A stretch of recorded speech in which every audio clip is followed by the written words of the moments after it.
r/ask Reddit. Serious. What was the worst mental breakdown you've ever witnessed? The day that my father passed away, we were all very emotionally drained and went home to rest. My mother's mother, went for a nap, and when she woke up she had no recollection of dad passing away or even being sick. She insisted that he was perfectly fine, and we were all joking. She had no idea how she got there or of many events that had happened leading up to that moment. So on the most heart-wrenching day of my life, I had to reiterate to my grandmother every 5 to 10 minutes that my father had passed and the story of what had happened. We took her to emergency after a couple hours and everything seemed to be fine. A couple days later she was back to normal. Still the freakiest thing I've ever witnessed. My mother is currently in a psych ward. We thought she had been talking to someone who wasn't there, but she'd just say she was talking to herself when we asked. She had a history of mental health issues. Last Friday she started screaming at someone named Rose who wanted to drag her to hell, and she didn't want to go. My dad took her to the ER.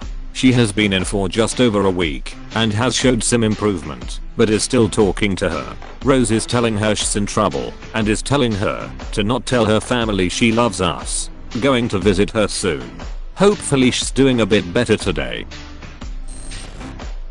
My ex had a severe panic attack one night and went outside in just boxers in the middle of winter, lay down in the snow in the fetal position and cried. I had never experienced this before, and it freaked me out as I wasn't sure how to deal with it. He didn't seem to recognize me or his surroundings. I managed to get him into the house, and after some time he snapped out of it. He didn't remember it happening. My father was in the hospital for 4 months total due to brain damage among many other issues. When he finally got to come home, he completely lost his shot a couple of times over really trivial things. One of the worst times was over a blanket.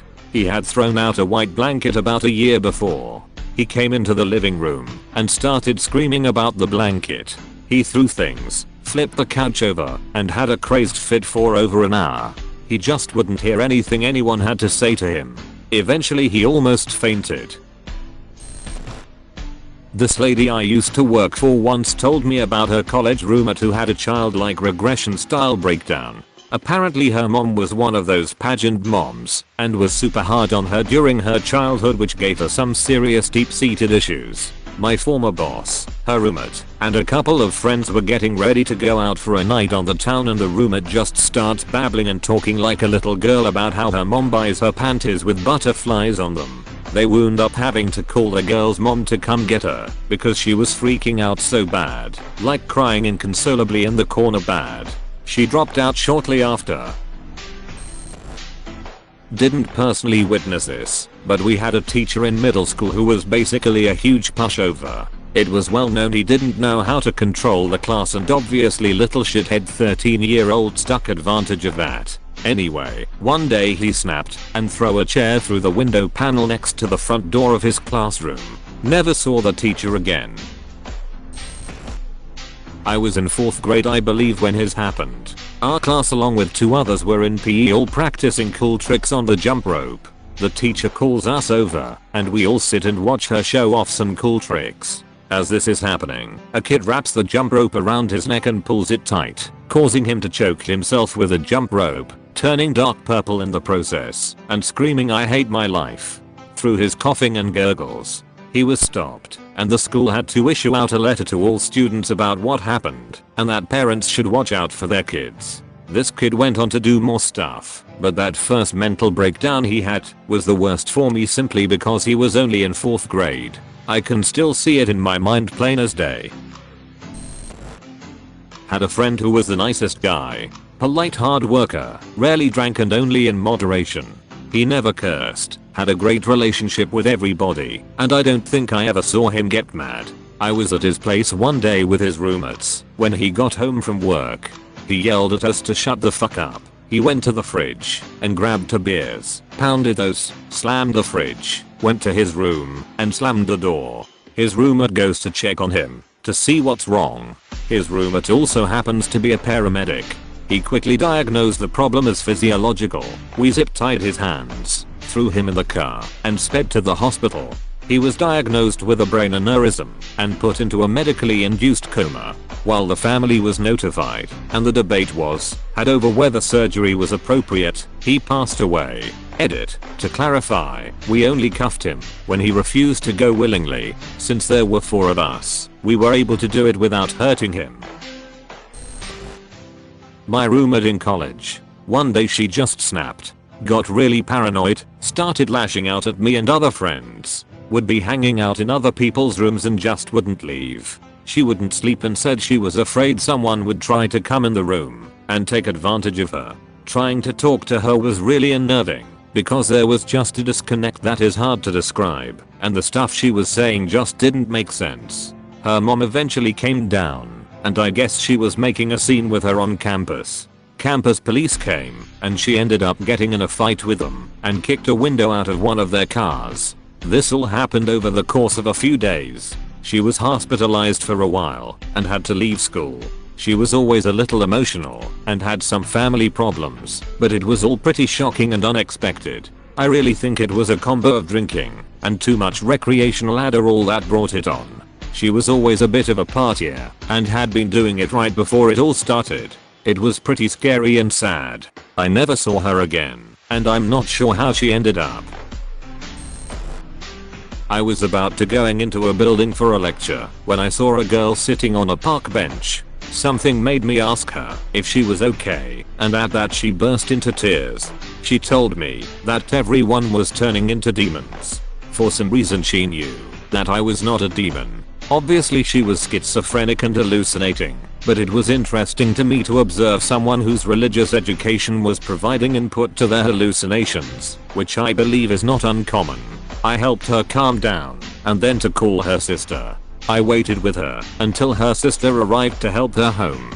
I had so much respect for this girl. Going to class was so easy for me, but she had to struggle through so much to come to college. When you have mental or emotional problems, it is easy to think you are less than others. But the fight you put up on the days you can makes you a giant and equal to anyone. I have bipolar disorder. A few years after I was diagnosed, I had a manic episode. Although I had been taking my meds, I became very paranoid. I had visual hallucinations. Most were just movement out of the corner of my eye. But then I started to see the same truck in my rearview mirror, no matter where I was driving. Not a small truck, but a large, menacing semi. I also heard whispers all the time that I couldn't quite understand. I ended up in the hospital for several weeks. There was a really bad kid in my 4th grade class. A common occurrence would be him bringing in dog poo with his bare hands. He found and flicking it around the classroom with a spoon. One day the teacher walked in and a huge chunk hit her in the face. She yelled at the kid to go to the corner. She went to her desk and cried for hours. I remember she cried until our next break/lunch. Another teacher walked in when he saw there was a missing class at the lunchroom and decided to check on us. The kid was transferred, but the teacher was never the same. Oh man, still the saddest thing I ever witnessed. This was like the first weekend of college and we were freshmen, and this girl got absolutely trashed. I had a soccer game the next day, so I was just in my room relaxing, but came out once I heard all the commotion. This girl was being transported to the hospital because she was so sick. She was crying hysterically and kept asking if she would be able to see her dad when she got to the hospital. The paramedics were telling her that of course she would, as they wheeled her away. About a month later I see her post on Facebook that it's like the 3-month anniversary of her dad's death. Never have I ever felt just absolutely horrible for someone. Legitimately made me sick to my stomach. My dad had a girl who used to work for him and had more of a gradual breakdown. She began to take an obsession to him and would call him late at night asking odd questions, such as what church he went to and what time he liked to go to the gym. He would always see her in those places after, and she would act like it was a coincidence, but she seemed off. Eventually she called my dad screaming and crying one day that her dog was attacking her and wouldn't let her leave her apartment, so he called the police to come to her place. When they showed up, there was in the fetal position in the corner of her room, and her dog, a tiny Shih Tzu, was just sitting by her door quietly. She went Maya for a few months, then came into my dad's shop one day and explained she had a mental breakdown and was in a mental hospital for a bit and apologized for harassing him. My boyfriend's brother at age 29 had a mental breakdown while he was living with us. He thought that detectives had put cameras in our apartment and that they were pointing lasers through the windows late at night. The light switch covering was missing a screw, and he was convinced that there was a camera in the hole where the screw should have been.